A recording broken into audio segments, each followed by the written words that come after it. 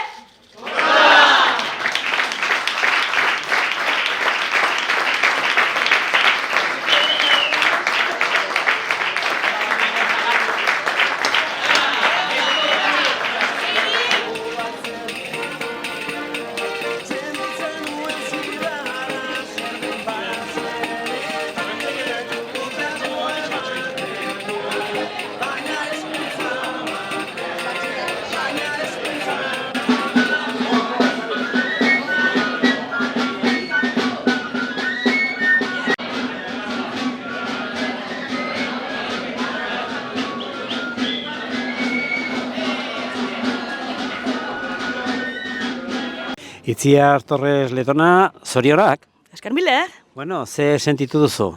Bueno, pues konten, ez? Azkenean gaur rekonozitzen dena da, kultura eta ondaria lagun duten herri mugimendue, gero norbaitek gauzatu behar du hoi, baina hoxe herri mugimende dagoela rekonozitu, gustoz hartzen da. Urte hauniz dara mazu hemen, ez da? Bueno, denek bezala, azkenean, bai. Eta bueno, gaurko gauzik politena da, azkenean, Joalaiot kulturtaldeak aten duela 25 urte gargero lanian, eta beti sagardoen bueltan, bertze gauzen artean, eta orain kulturelkarteko hirukidek badute aukera hemen bizitzeko eta hemen laniteko sagardoa protagonista izan eta hori gauze polite da, eta bueno, ere Bidenabar erran, proiektu txiki horiek direla, txikiek dire baino lan handi eskatzen dute, eta horiek direla behartugunak baztanen, ez? Azkenean gure nortasune adierazgarri dire, eta aldiz kontran dugule edo ez dugule nahi erdizko bazkalekue bezalako proiektu txikitzaile horiek, eta horiek ez ditugu behar, eta batugu alternatibak, ez? Eta dire olako adibide txiki, baino importante horiek, eta orden gaurko egunean konten. Beraz, honek erakusten du nolabait ere errealitate egiten aldirela, ez da horrelako proiektuak? Oide, beti erten dute, omen garela bisketola, beti ez, eta ez, badire baiezkoak ere, eta mentxa adibide polit bet, eta alda, eta hola seinen dugu baztango realitatea eraiki poliki, eta denen artean, eta bakotxa beretik. Bueno, eta sagardua ona zegoen, edo emozioekin ez duzu azkenean? Niri sagardo guzi gustetzen zaizkit, eta gero jakinte ez dakit badakizu, baina aurten sagardua sagarra baztangoa da. Eta bueno, horrek ere maten dio bere itxure, bere puntxue, orduan konten. Ederki esker mila eta segi bizkor, segi beti bezala? Bai, zuei. Bueno, aio!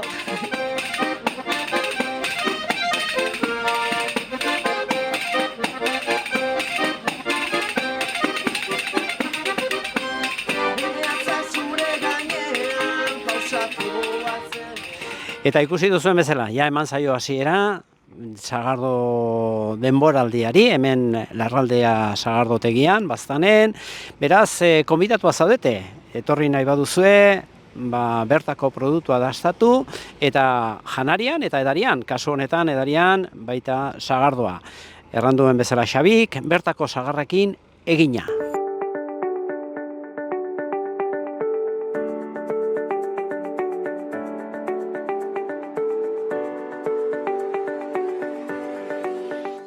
Bueno, gaurkoz hau izan da dena, bihar asteazkena itzuliko gara eduki eta elkarrizketa berriekin. Ondo izan! Gobierno de Navarra. Nafarroako gobernua.